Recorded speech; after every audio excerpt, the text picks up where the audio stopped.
If you're a homeowner and you're looking to get your heating and air conditioning system replaced, you might be asking, why is it so expensive?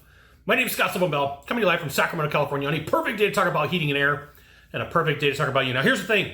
I typically shoot videos for heating and air conditioning technicians, and one of the most common questions that comes up, or statements, is heating and air is so expensive. And I'm going to say, so is everybody else. So first and foremost, it's not 1970 anymore. What you're going to find is a lot of the one-man operations, they just don't exist. And because of the cost of scalability, everything's going to cost more. And so what used to be $2,000, $3,000, $4,000 15, 20, 30 years ago is no longer that much anymore. It's way more expensive. And here's the thing.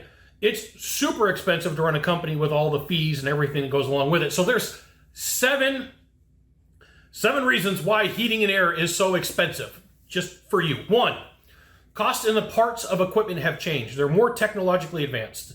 They no longer use simple motors. They have all sorts of drives and controls and circuit boards, whereas back in the day, it was a simple contactor. It was just an on and off switch. But to meet with the standards and the efficiencies from the Department of Energy, the refrigerant has changed, the motors have changed, the way that the systems have to be efficient have changed. There's a lot of demands that were not in place 15 years ago. Number two, the industry, the industry is only filled with 75% of the needed workforce to not just work on the equipment, but also install it. So I will share with you, hands down, there is a premium on technicians. And before you get upset, this like this in almost every service industry.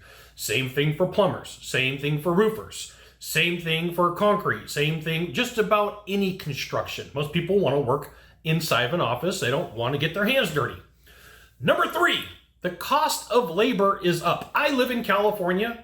Minimum wage is like 20 bucks an hour just to get something in the fast food line, right? So the cost of minimum wage has gone way up. So you got the cost of equipment going up. You've got lack of skill and talent because most people don't want to work out in the field.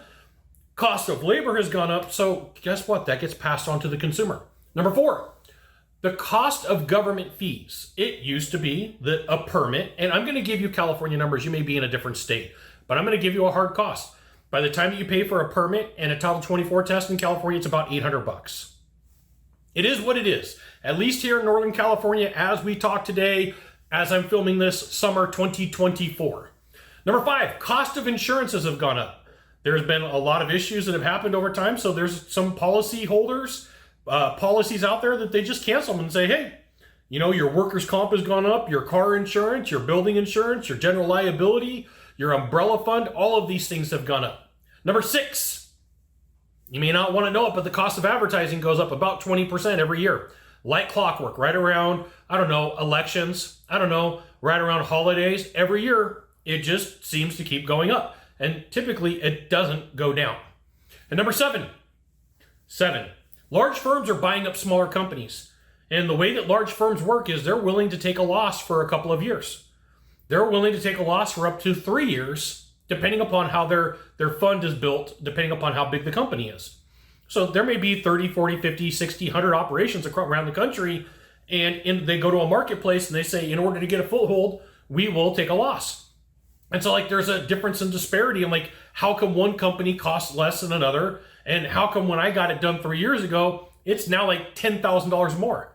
It really depends upon the company, how it's ran, and what they want their figures to do. So if you're like, hey, I don't understand why things cost so much. I gave you seven reasons why heating and air and home services are way more than you thought. One, it's not 1970 anymore.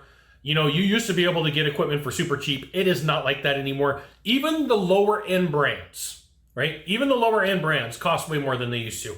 It's hard and expensive to run a company because of talent, cost of equipment, industry's filled up only by 75%, cost of labor, taxes, government and fees, everything you need to know. It is no longer cheap.